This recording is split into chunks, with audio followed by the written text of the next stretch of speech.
Hello everyone, स्वागत है आप सभी का। आज हम लोग देखने वाले हैं झारखंड जीके से संबंधित टॉप 20 डीप प्रश्न को। बिल्कुल इसी प्रकार के प्रश्न आपके झारखंड में जो आने वाले एग्ज़ाम हैं उनमें पूछे जाएंगे, क्योंकि ये सारे प्रश्न उन्हीं से लिया गया है। पिछले साल जो प्रश्न दिए गए थे, जो प्रश्न हुए हैं, उन्हीं प्रश्न को हम लोग यहाँ लेकर आए। इससे आपको ये पता चलेगा कि जो झारखंड में प्रश्न कितने गहराई के साथ पूछे जाते हैं, और इसी प्रकार से आपको तैयारी भी करनी है। प्रश्न के माध्यम से आपको ये जानकारी मिलेगी कि जो प्रश्न पूछे जाते हैं झारखंड में, वो कौन कौन से टॉपिक से ज़्यादा प्रश्न पूछे जाते हैं। तो यहाँ पर हम लोग टॉप 25 प्रश्न को करने वाले हैं। ये झारखंड से रिलेटेड प्रश्न रहेंगे। तो हम लोग बिना देर किए शुरू करते हैं। प्रश्न है आज का पहला, सोहरिया पहाड़िया बुरु गोसाई पूजा किस प्राकृतिक शक्ति के रूप में करते हैं। जो सोहरिया पहाड़िया जनजाति है वो पूजा करते हैं बुरु गोसाई की। तो किसकी पूजा करते हैं? राइट आंसर हो जाएगा ऑप्शन नंबर ए, सूर्य की पूजा करते हैं। जो बुरु गोसाई है वो सोहरिया पहाड़िया जनजाति के प्रमुख देवता है। जो बुरु गोसाई है वो सोहरिया पहाड़िया के जो देवता प्रमुख है वो बोरु गोसाई है। अगर हम बात करें इसी से रिलेटेड कि जो सोहरिया पहाड़िया के जनजाति है और भी प्रमुख देवता के नाम है, जैसे कि बात करें विकल्प गोसाई। विकल्प जो गोसाई है ये भी एक देवता है जिसे हम चांद की पूजा की जाती है। विकल्प गोसाई में चांद की पूजा की जाती है। और एक है लोहू गोसाई जिसे सृष्टिकर्ता, इस जहाँ को बनाने वाले की पूजा की जाती है। और एक बात याद रखें, जो सोहरिया पहाड़िया है वो धार्मिक कार्यों को जो संचालन करते हैं उसे कांदो मांझी कहते हैं। कांदो मांझी किसे कहते हैं? डायरेक्ट ही इस प्रकार के प्रश्न पूछे जाते हैं कि जो सोहरिया पहाड़िया की जो धार्मिक पूजा का संचालन करते हैं उसे ही कांदो मांझी के नाम से जाना जाता है। अगला प्रश्न की ओर चलते हैं। अगला प्रश्न है, मुंडाओं की पुरखा कहानी एक मौखिक परंपरा का हिस्सा है। इस परंपरा को क्या कहा जाता है? मुंडाओं की जो पुरखा कहानी है वो एक मौखिक परंपरा का हिस्सा था। तो इस परंपरा को क्या कहा जाता है? राइट आंसर हो जाएगा ऑप्शन नंबर सी, सोसोबोंगा। अगर हम देखें कि सोसोबोंगा कौन है, तो मुंडा जनजाति का प्रमुख देवता में से है सोसोबोंगा। और ये प्रश्न बहुत बार पूछा गया है। इसके बाद आपको याद रखना है कि जो मुंडा जनजाति के ग्राम देवता जो है, तो ग्राम देवता को क्या कहा जाता है? तो हाथू बोंगा। हाथू बोंगा के नाम से ग्राम देवता को कहा जाता है। अगर फिर हम बात करें कि पहाड़ देवता को क्या कहा जाता है, तो पहाड़ देवता को कहा जाता है बुरु बोंगा। बुरु बोंगा के नाम से जाना जाता है पहाड़ देवता को। अगले प्रश्न की ओर चलते हैं। अगला प्रश्न है, किस ईसाई पादरी को राम कथा पर किए गए उल्लेखनीय कार्यों के लिए जाना जाता है? कौन से है जो ईसाई पादरी है उसे राम कथा पर किए गए उल्लेख कार्य के लिए जाना जाता है? राइट आंसर हो जाएगा ऑप्शन नंबर बी, फादर कामिल मुल्के। फादर कामिल बुल्के जो है उसे ईसाई पादरी है जिसे राम कथा पर किए गए उल्लेख कार्यों के लिए जाना जाता है। अगले प्रश्न की ओर चलते हैं। अगला प्रश्न है, ये एक पुस्तक से रिलेटेड है। पुस्तक है dust storm and hanging mist, a study of Birsa Munda and movement in छोटा नागपुर के लेखक कौन है? इसका जो है ये बिरसा मुंडा के बारे में लिखी गई है। उसके जीवन संबंधित जो उसने काम किए हैं, जो उसने संघर्ष किए बिरसा मुंडा, उनके बारे में इस बुक में लिखे गए हैं। और बिरसा मुंडा को जो 1874 से 1901 के बीच में जो भी उसने काम किया उसके बारे में लिखा गया। ये बुक बहुत ही ज़्यादा इम्पॉर्टेंट है, आप इन्हें बिल्कुल ध्यान में रखें। तो इसका राइट आंसर हो जाएगा ऑप्शन नंबर बी, जेसी झा। जेसी झा द्वारा ये पुस्तक को लिखा गया है। अगले प्रश्न की ओर चलते हैं। अगला प्रश्न है, फूलो झानो मुर्मू मेडिकल कॉलेज संबंध है। किससे संबंध है फूलो झानो मुर्मू मेडिकल कॉलेज? तो राइट आंसर हो जाएगा ऑप्शन नंबर बी, सिद्धू कानू मुर्मू विश्वविद्यालय से। फूलो झानो जो मुर्मू है ये कौन है? ये जो सिद्धू कानू मुर्मू है उन्हीं की बहन है। सिद्धू कानू के लोग, जो सिद्धू कानू है उसका जो फूलो झानो है, यहाँ पर फूलो झानो मुर्मू मेडिकल कॉलेज, इसका संबंध सिद्धू कानू मुर्मू से। सिद्धू कानू 4 भाई थे सिद्धू, कान्हू, चांद और भैरव, और 2 बहन थी, फूलो और झानो। इसी के नाम से एक मेडिकल कॉलेज है।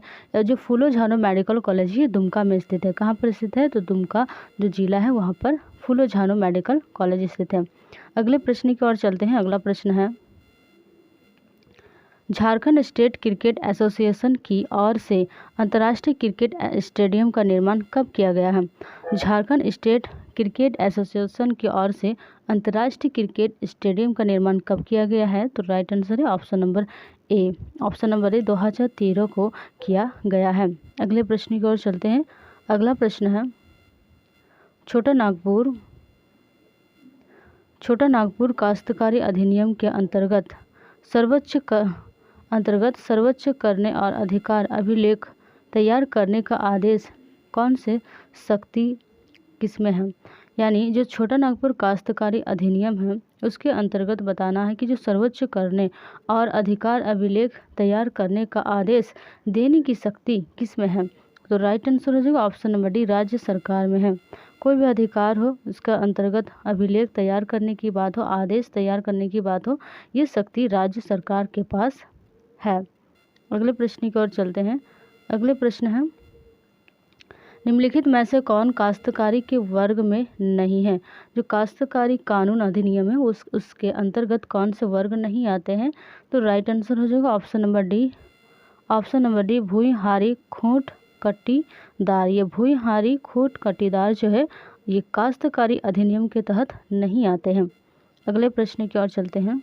अगला प्रश्न है, बंजर भूमि की बंदोबस्ती को निरस्त किया जा सकता है यदि उस पर खेती नहीं की जा सकती। बंजर भूमि कितने साल तक, अगर हम किसी जगह पर खेती नहीं करेंगे तो कितने साल के बाद उसे बंजर भूमि निरस्त किया जा सकता है, उसे बंजर भूमि के रूप में घोषित किया जा सकता है? राइट आंसर हो जाएगा ऑप्शन नंबर सी, 5 साल। 5 साल के बाद जो खेती नहीं की जाएगी उसे बंजर भूमि के रूप में घोषित किया जाएगा। अगले प्रश्न की ओर चलते हैं। अगला प्रश्न है, संथाल परगना काश्तकारी अधिनियम के अंतर्गत पुनर्विलोकन का प्रावधान वर्णित किया गया है? किसमें जो है संथाल परगना काश्तकारी अधिनियम के तहत पुनर्विलोकन का प्रावधान किया गया है? राइट आंसर ऑप्शन नंबर ए, धारा 60 के तहत किया गया है। अगले प्रश्न की ओर चलते हैं। अगला प्रश्न है, कन्हर नदी जो कि छत्तीसगढ़ के सरगुजा जिले से शुरू होती है और झारखंड में किस ब्लॉक यानी गढ़वा जिला के किस ब्लॉक से प्रवेश करती है झारखंड में? तो कन्हर नदी ये छत्तीसगढ़ की नदी है, ये छत्तीसगढ़ की नदी है और ये झारखंड में आती है गढ़वा जिले के पास। तो ये किस ब्लॉक को टच करते हुए आती है? राइट आंसर हो जाएगा ऑप्शन नंबर डी, भंडरिया।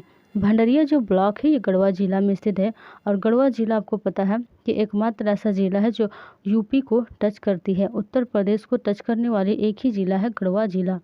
अगले प्रश्न की ओर चलते हैं। अगला प्रश्न है, पिपरवार, अशोक, सराधु एवं मगध कोयले की खदानें ऊपरी दामोदर घाटी के किस यानी कि डैश का मतलब किस सामुदायिक विकास खंड में स्थित है?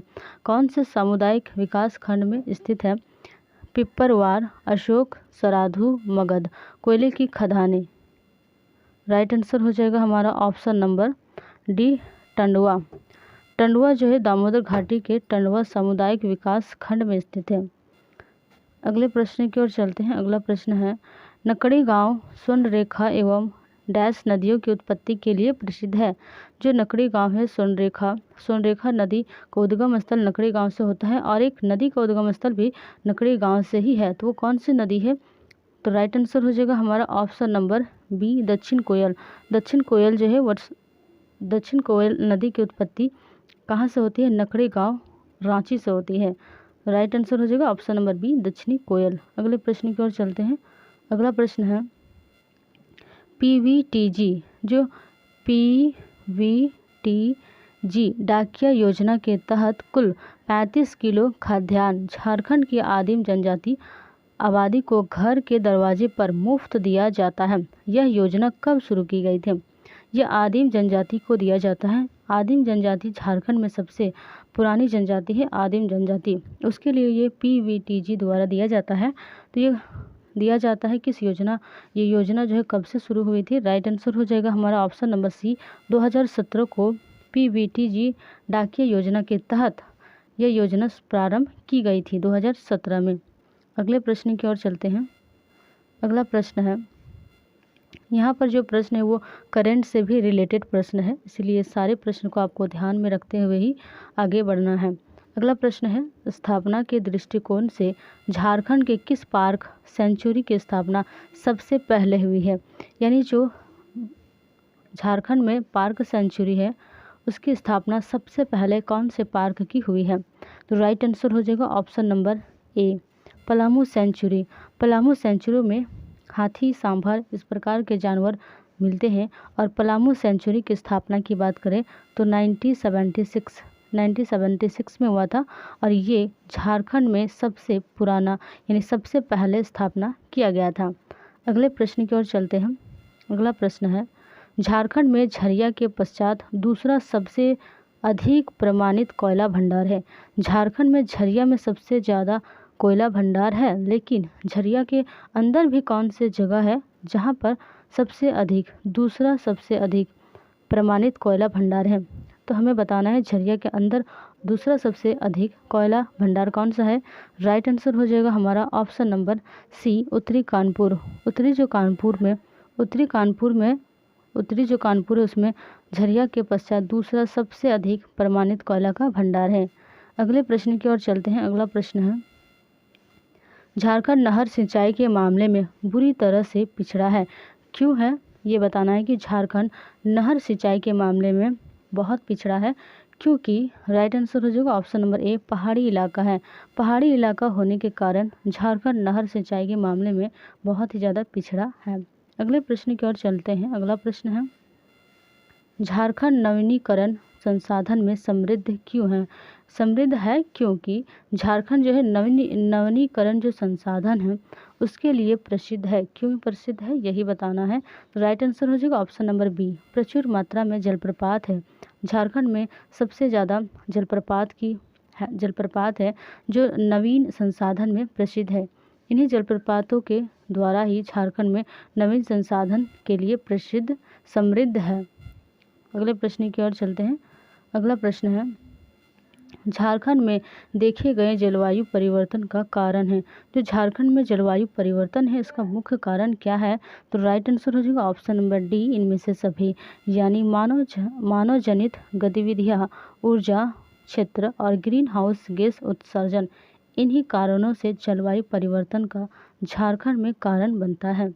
अगले प्रश्न की ओर चलते हैं। अगला प्रश्न है, भारत सरकार ने 150 करोड़ के क्षेत्र में 120 करोड़ की लागत से प्लास्टिक पार्क की स्थापना को मंजूरी दी है। कहाँ पर मंजूरी दी है?